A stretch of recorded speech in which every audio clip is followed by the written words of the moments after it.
Eu acho que, a partir do momento que você tem uma experiência religiosa, seja ela a natureza que for, ela só se legitima na humanidade. Acho que uma experiência religiosa ela precisa ser legitimada na humanidade, porque tu está falando de coisas que você não tem noção do que seja. Você fala da fé, de Deus. Como é que é esse Deus? Como é que é essa relação? Que é a relação do sujeito, ela se estabelece a partir da experiência do sujeito. Não é uma coisa que um código que você decifra, Deus é assim. Deus não é assim. Nós vamos tateando e fazendo uma leitura do que seja, do que possa ser. Mas podemos estar profundamente equivocados sobre algumas interpretações do sagrado.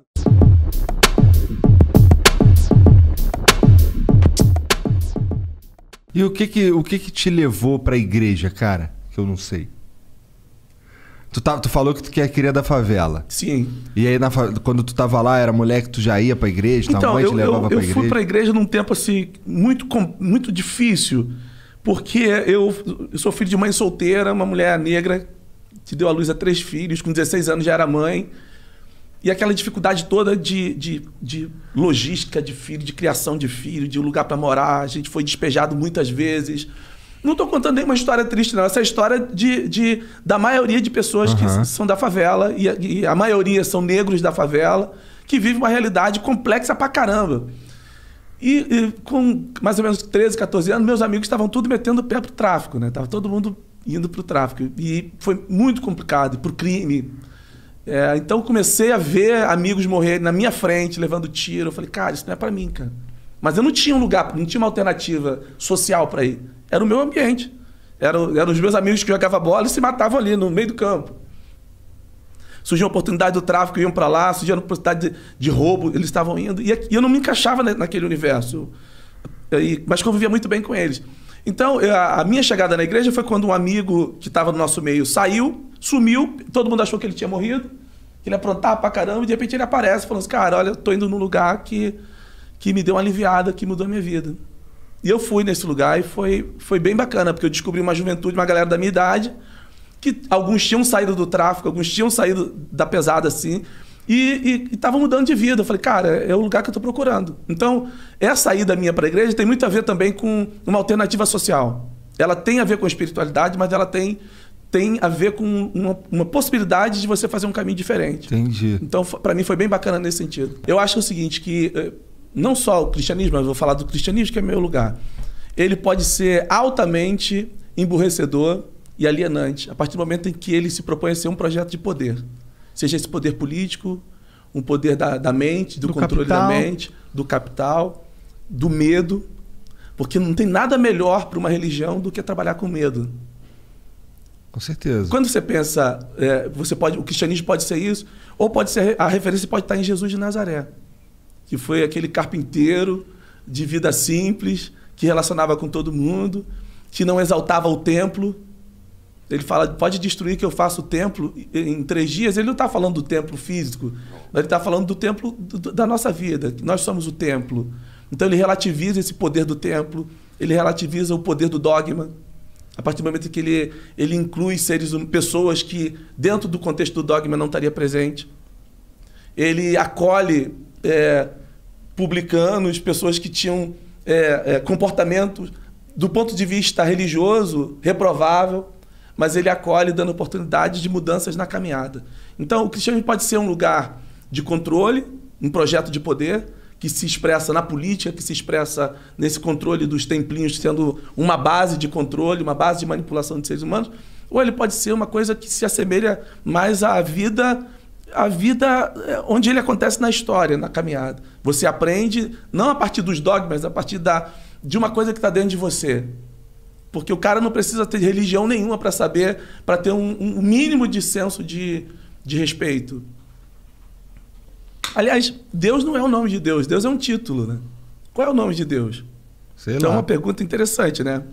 Então, dentro do cristianismo, dentro das mais variadas expressões religiosas, Deus vai ter um nome.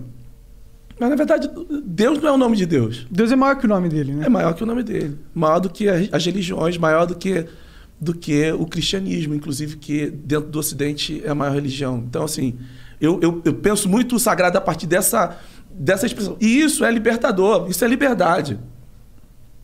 Liberdade não é uma coisa que combina muito bem com uma religião que se propõe a ser controladora, né? Hegemônica. Sim.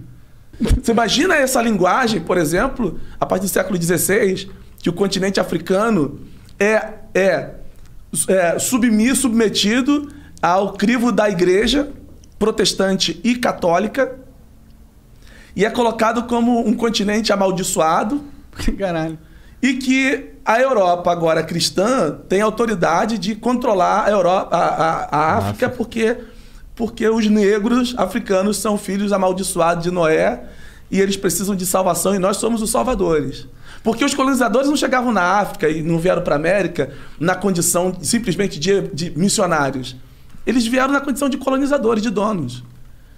E eles tinham um respaldo da igreja. E tinham um aparato, uma leitura teológica, uma interpretação teológica que justificava a escravidão de seres humanos. Em nome de Jesus, pô. Aí você imagina um negro escravizado sendo trazido nos tumbeiros, arrancado das suas histórias, arrancado das suas origens, arrancado da sua ancestralidade e da sua leitura do sagrado, que é demonizada, e eles chegam na América escravizados e os escravistas falam assim, olha, foi o Deus cristão, inclusive, que nos deu vocês. E a partir de hoje vocês têm que aceitar Jesus e entender, inclusive, que vocês são escravos, porque Deus nos deu vocês para tentar salvar a alma de vocês, caso alguns de vocês tenham alma. Porque nem todo preto da africano tem alma. Pô, você contando essa história, claramente você vê que é um uso político da religião. Total, projeto de poder total. É justificado biblicamente. É justificado por uma fala assim, do tipo, se você é livre, continua livre, mas se você é escravo, continua escravo, doutor. Aí você não pode olhar para um... Quando eu, um negro totalmente emancipado de um controle, leio um texto desse, eu faço pergunta para ele. Com certeza, cara. Eu faço pergunta, falo, cara, tem alguma coisa errada aqui, irmão. Porque é exatamente esse texto que vai ser usado pela coroa inglesa para justificar a escravidão do século XVII para frente. Porque o que é mais interessante não é a liberdade dentro da religião. O que é mais importante dentro do ambiente religioso é o aprisionamento. Porque quando eu aprisiono, eu tenho mais poder. Quando eu aprisiono do ponto de vista espiritual, eu falo o seguinte, eu sou um pastor, hein? Uhum. Eu falo direto com Deus. Deus falou comigo. Se eu sou um pastor que chega diante da comunidade e fala assim, Deus falou comigo que nós vamos construir um templo. Pô, se Deus falou comigo, que sou o cara que está lá à frente, quem é aquele membro que está ali sentado para dizer que Deus não falou? Então, isso é interessante do ponto de vista do controle. Porque eu uso assim, Deus me deu uma visão de que nós vamos levantar aqui 10 milhões para comprarmos uma rádio. E nós vamos, através dessa rádio, ganhar o Brasil todo para Jesus. Isso é muito mais interessante do que qualquer outra coisa. Então, você tem uma religião que você utiliza como um instrumento de poder. Isso nunca vai acabar. Isso é interessante, isso fascina. Isso não é só interessante... E dá dinheiro. Do ponto de vista... E funciona. E funciona. Isso não é interessante apenas do ponto de vista de quem está controlando. Mas os controlados gostam de saber que Deus falou com o homem de Deus. Uhum. Deus falou comigo que ele vai nos dar uma rede de TV. Deus falou comigo que tem uma pessoa aqui que vai dar 10 mil reais de dízimo e ela vai receber 2 milhões. Melhor que Mega Sena, né? Melhor que muita coisa. Puta merda. Então, aí, esse tipo Qual que é essa igreja aí que eu vou lá? Tem vários endereços aqui em São Paulo, inclusive. Olha só, isso aí é interessante do ponto de vista de quem controla, porque o benefício é muito grande, mas dos controlados também, o fascínio de ver alguém que falou assim, olha, Deus falou. Você já tá... Por várias razões, né? O cara tem uma vida difícil, não sei o quê. A religião já é a muleta dele. E quando, entre aspas, Deus valida essa muleta, aí ele, saiu do... Ele precisa questionar. É um sentimento de conforto muito grande que o cara deve sentir. Ele tá ali, eu tô com Deus. Agora, isso invalida o fato de Deus falar... Não invalida. Eu não estou aqui relativizando a fala de Deus. O que eu tô colocando em xeque é... A fala dos homens, né? Só a fala dos homens. E assim, em que nível está essa fala do cara que fala assim? Ele está pensando em quê? Ele está pensando em Deus? Não, ele está pensando num templo. Ele está dizendo o seguinte, que Deus precisa de um templo. E é um texto lá que fala assim, que Deus não habita em templos feitos por mãos humanas. Então, é uma coisa meio antagônica. Se Deus né? precisasse de templo, ele seria muito mais fraco do que a gente prega que ele é. É, ele é o deus do Age of Empires. Tem que construir o templo, ser os maguinhos e tal. É só assim. É papo de nerd, foi mal. Então, tem esse... Agora, para que existe o templo? É o lugar que você se encontra. É importante você ter um lugar, mas nunca dando isso uma grandeza que não é... Ou dando identificando esse lugar como lugar do sagrado. É complexo isso. Porque nós estamos falando de um cristianismo de 2000 anos, que construiu não só o Templo de Salomão aqui em São Paulo, mas Roma, o Vaticano. A Catedral da Fé também, né? A lá Catedral no Rio. da Fé, exatamente. E o Vaticano também é construído com isso. Sim. Em nome de Deus. Uhum. Entendeu? Fortunas eram dadas e dinheiro de pobres eram tirados, eram cobrados em nome de Deus. Então, assim, tocar nisso é uma coisa complexa demais, porque nós não estamos falando somente das experiências das referências que você tem na contemporaneidade. A história do cristianismo, de outras religiões também, mas eu estou falando desse lugar aqui, é uma história marcada com edificações de templos. E todos esses templos são feitos em nome de Deus. Agora, interessante que as pessoas gostam desses lugares. Então, eu não quero relativizar os lugares, eu relativizo a motivação de se fazer e atribuir àquele lugar o lugar onde Deus está. E a gente não consegue, por exemplo, identificar que Deus está ali, mas Ele está também nas comunidades de base, na periferia, Ele está embaixo dos viadutos, onde tem pessoas sofrendo. Ele está ali no sofrimento das pessoas também.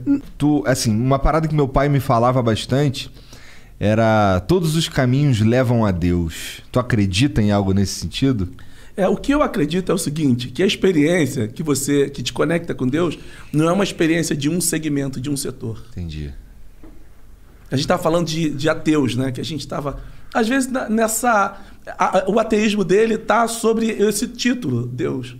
Mas ele está vivendo muito mais alinhado com aquilo que supostamente seria o sagrado do que com uma pessoa que tem uma Bíblia na mão, ou seja lá o que for, um Corão, qualquer expressão, e que não tem a essência da experiência religiosa, que é o amor, que é a fraternidade, que é o respeito. Parece que esquecem do principal ensinamento de Jesus, que é amar o próximo como a ti mesmo. Como é que, se você está matando alguém, se você está destruindo propriedade de alguém, como é que se ama aquele cara igual a você mesmo? Então, assim, esse é o... Mas esses caras não acreditam de verdade. Não acreditam. O lance do poder. Deus para eles é uma ideia e um projeto de poder. Eu acho que todo ser humano tem essa visão de conectar com o interno e baseia a sua vida nesse interno de verdade. E algumas pessoas se iludem, esquecem que esse interno existe, externaliza isso para as religiões. E eu acho que muitos dos ateus que você estava falando, eles chegam ao ateísmo justamente por coisas que você está falando. Eles veem as inconsistências da religião. Eles veem as hipocrisias do poder da fé, do poder que controla a fé, entendeu? Exato. E aí o cara se perde. Isso, inclusive, é um... Tipo, os caras fazendo a palavra de Deus estão afastando as pessoas de Deus. Porque quando eles veem que aquilo não está conectado com Deus, e antes ele acreditava tanto, ele se entregava tanto àquilo, mas uma hora ele percebe que aquilo não está fazendo realmente bem para ele. E aí essa pessoa, ela vai ser jogada a um profundo abismo ela vai ficar perdida, porque ela depositou a fé, algo que ela sentia que era muito verdadeiro, num falso profeta, em alguma coisa que não tinha nenhuma base real ali. Sim. E aí ela vai ser, pra mim, ela vai ser jogada pro caminho da maldade, na minha visão, muito mais, ou do niilismo, ou do completo não sentir nada, não ter... Isso é muito prejudicial, cara. Eu percebo isso desde quando eu era moleque, mano. Eu também, minha mãe era espírita. E aí me levava, e eu via, mano, que as pessoas lá no centro espírita não tinha, tinha muito jogo de poder ali. Sim, era o cara que era o presidente do centro espírita, e todo mundo olhava ele com respeito, aí ficava... Eu via aquilo como criança, aquilo me afastou completamente. Como que a gente reconecta essas pessoas? Você recebe... Como que a gente faz isso? Eu acho legal essa fala tua, porque é o seguinte, eu não falo pelo candomblé, eu não sou candomblecista, não falo pelo espiritismo, porque eu não sou espírita, eu falo a partir desse lugar do cristianismo, e eu faço pergunta e questiono, mas eu sei que existe essas dicotomias, essas ambiguidades dentro das mais variadas expressões religiosas, quando ela pode ser um caminho do mal também. Você perguntou sobre todos os caminhos levam a Deus? Sim, mas muitos caminhos também levam para o mal, porque eu posso inclusive usar esse caminho do meu lugar do pastor e ser um cara profundamente nocivo. E uma coisa também que eu acho que a gente precisa pensar é que isso é um exercício diário, sabe? O exercício da tolerância, do respeito, da coerência, da honestidade intelectual não é uma coisa que você chega nele e você alcança um... Não, você precisa estar sempre se condicionando, de certa forma. porque tem uma coisa dentro de nós que Freud já vai falar sobre uma coisa que a gente não controla.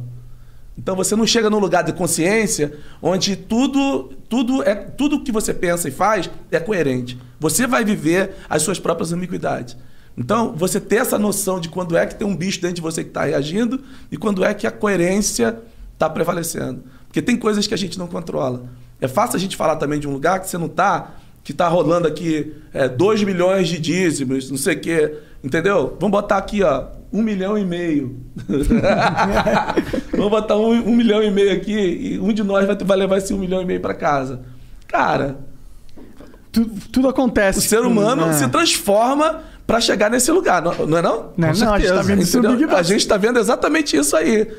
Que vozes de coerência são se transformam completamente. Mas o que acontece? Se transformou, às vezes só se revela. É loucura. O cara foi na macumba, não é mais de Deus. Porque tem essa onda, esse papo, né? O cara foi na macumba, tomou banho de pipoca. Não, eu fui lá fazer uma doação. Rolou esse papo com você. Fui lá, foi tomar banho de pipoca, não sei o quê. Eu falei, cara, a imbecilidade é tão grande que tem esses grupos alienados que sustentam isso. Aí fazem carreira. O que eu penso sobre o Kleber Lucas? Tem isso? Caralho, que merda. Tu é controverso, então? Tem louco pra tudo, doutor. Eu sou. Mas quem não é, né? Acho que todo mundo que é crítico é controverso também. Exato, exatamente. Se por um lado existe um número de pessoas considerável que tenta me cancelar todos os dias, por outro lado tem vocês. Tem outros ambientes, o ambiente acadêmico, outro setor que fala, cara, preciso ouvir o que esse cara está falando, porque ele é um pastor. Porque eu não deixei de ser pastor porque deixei de ser pastor para tantas pessoas. Eu continuo sendo o que eu sou. O problema todo... Uma pessoa me chamou para cantar. Falou, pô, a gente queria que você viesse cantar aqui num evento, um congresso que vai ter muita gente, umas 4.000 pessoas. Você pode vir? Eu falei, vou. Aí fui lá e chegou lá, o presidente falou assim, meu irmão, você é muito bem-vindo aqui, todo mundo gosta muito das suas músicas. Eu queria te pedir só uma coisa, você pode só cantar, não fala nada não, porque quando você fala, a casa cai. E o que te prende a essa fé? Conversando com todos esses caras aí, estudando tudo que tu estuda e tal, o que você acha que te mantém Minha experiência. Firme? A minha experiência. Minha experiência nunca foi comprometida pelos meus questionamentos, entendeu? Até porque é difícil você entender qual é a vontade de Deus para sua vida. Entendeu? Você caminha, você vai tateando. Deus é uma experiência que você vai vivendo. E como eu falei, você visibiliza muito mais Deus na humanidade do que de olhos fechados e de joelhos dobrados.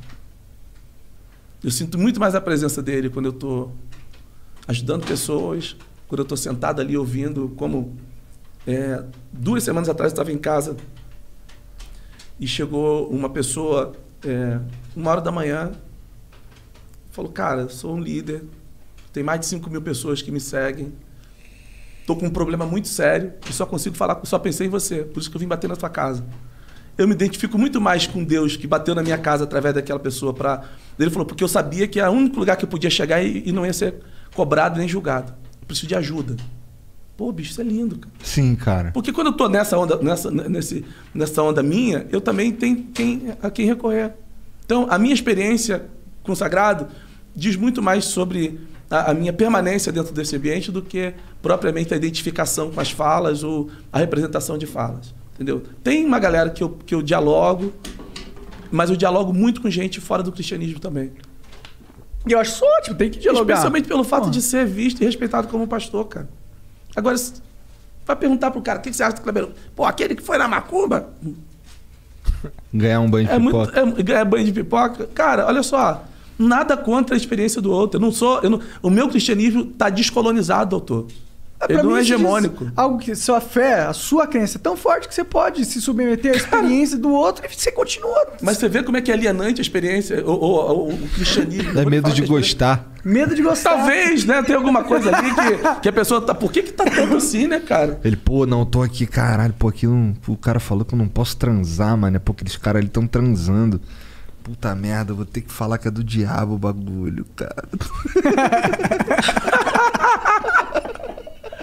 Não tem isso? Ó, bicho. Tem pra caralho, mano. Olha de sacanagem. Porra, tu tá de sacanagem? Ah, bicho.